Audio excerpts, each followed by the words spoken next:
کہتے لوگ ٹوٹ پڑے، کوئی اس کے مسلح کو چومتا تھا، کوئی اس کے جبے کو چومتا تھا، کوئی اس کے امامے کو چومتا تھا، کوئی اس کے ہاتھوں کو چومتا تھا، کوئی اس کے پیروں سے لپٹ جاتا تھا۔ عبد الرحمن فروخ کہتے ہیں بھیڑ بہت تھی، میں نے سوچا کہ میں اب اپنے گھر والوں سے مل لوں، اس محدث سے بعد میں ملوں گا۔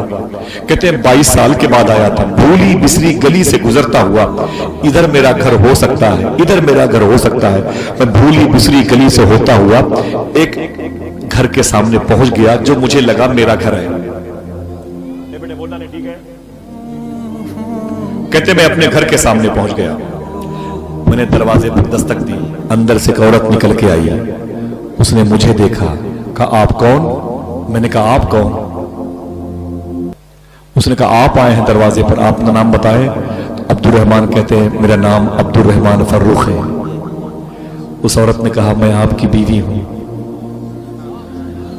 جب گیا تھا تو سر کے بال کالے تھے، آیا تو سر کے بال سفید ہو گئے تھے، میرے پیروں سے لپٹ گئی، بولے اے اللہ تیرا شکر ہے کہ میرا سہاگ سلامت ہے، میرے پیروں سے لپٹ گئی میری بیوی۔ وسیم بریلوی کہتا ہے اصولوں پر جو آنچ آئے تو ٹکرانا ضروری ہے، جو زندہ ہو تو پھر زندہ نظر آنا ضروری ہے، تھکے ہارے پرندے جب بسیرے کے لیے لوٹے تو سلیقہ مند شاخوں کا لچک جانا ضروری ہے۔ عورت کہتی میں اپنے شوہر سے لپٹی ہوئی تھی، میرا شوہر میرے گھر میں آیا، آنے کے بعد میں نے اسے لوٹے میں پانی دیا، وضو کیا، جلدی سے میں نے دسترخوان لگایا، 22 سال کے بعد میرا سہاگ واپس آیا۔ سبحان اللہ۔ کہتی ہے میں نے دسترخوان لگایا، میں نے اس کے لیے کھانے تیار کیے، کہتے ہیں کہ میرا شوہر کھا رہا تھا، وہ عورت کہتی ہے میرا شوہر کھا رہا تھا اور کھاتے کھاتے کہتا ہے اے میری بیوی جب میں 22 سال پہلے گیا تھا تو تیرے پیٹ میں میری ایک محبت کی نشانی تھی، وہ نشانی کیا ہوئی؟ کچھ یاد ہے؟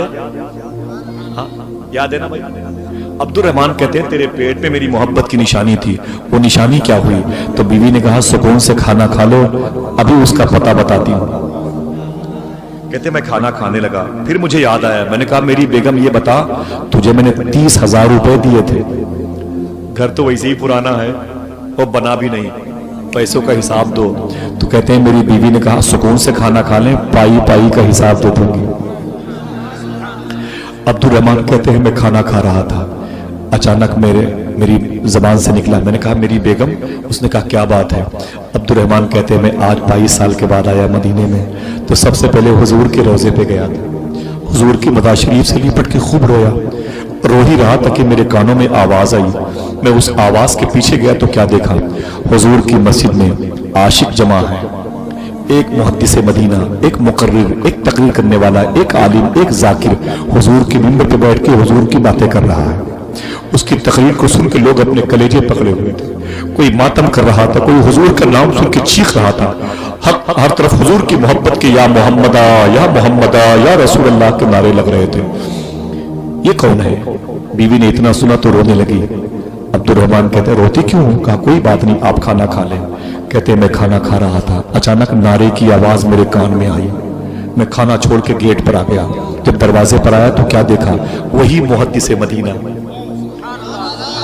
میری گلی سے گزر رہا تھا، وہی جو حضور کے منبر پہ تقریر کرنے والا میری گلی سے گزر رہا تھا۔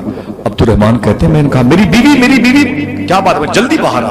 میری بیوی دوڑ کے دروازے پر آئی، میں نے کہا دیکھ جس محدث کی تعریف میں نے کی ہے دسترخوان پر، جس عاشق کی تعریف میں نے کی ہے وہ اپنی گلی سے گزر رہا ہے۔ جب میری بیوی نے اسے دیکھا تو پھر رونے لگی، میں نے کہا تو روتی کیوں ہے؟ کہا کچھ نہیں۔ میں نے کہا اے میری بیوی وہ خاندان کتنا اچھا ہوگا جس خاندان میں یہ پیدا ہوگا، وہ باپ کتنا اچھا ہوگا جس نے اس بیٹے کو پیدا کیا ہے، وہ ماں کتنی اچھی ہوگی جس کے پیٹ میں 9 مہینے یہ بچہ رہا ہوگا۔ کہتے ہیں وہ بات کر ہی رہا تھا میں اپنی بیوی سے، وہ محدث مدینہ میرے گھر کے دروازے پر رک گیا، نعرہ لگانے والے گھر کے واپس چلے گئے، وہ کھڑا میں کھڑا، کہتے میں نے اسے سلام کیا، اس نے میرے سلام کا جواب دیا، میں اس کے ہاتھوں کو چومنا چاہ رہا تھا، اس نے منع کر دیا، پھر میری ماں کی طرف وہ مخاطب ہوا، پھر میری ماں کو دیکھ کے اس نے سلام کیا، میری ماں نے جواب دیا، اس نے اپنا ہاتھ آگے بڑھایا، میری بیوی نے اپنا ہاتھ آگے بڑھایا۔ کہتے ہیں کہ پھر میری بیوی نے اپنا ہاتھ بڑھایا تو اس محدث نے میری بیوی کا ہاتھ اٹھایا، اسے چوم لیا. چومنے کے بعد اس نے میری بیوی کا ہاتھ اپنے سر پہ رکھا, میری بیوی کے پیچھے پیچھے گھر میں داخل ہوا. جس چارپائی پر میری بیوی بیٹھی اسی کے بغل میں وہ محدث مدینہ بیٹھ گیا. میں دنگ رہ گیا.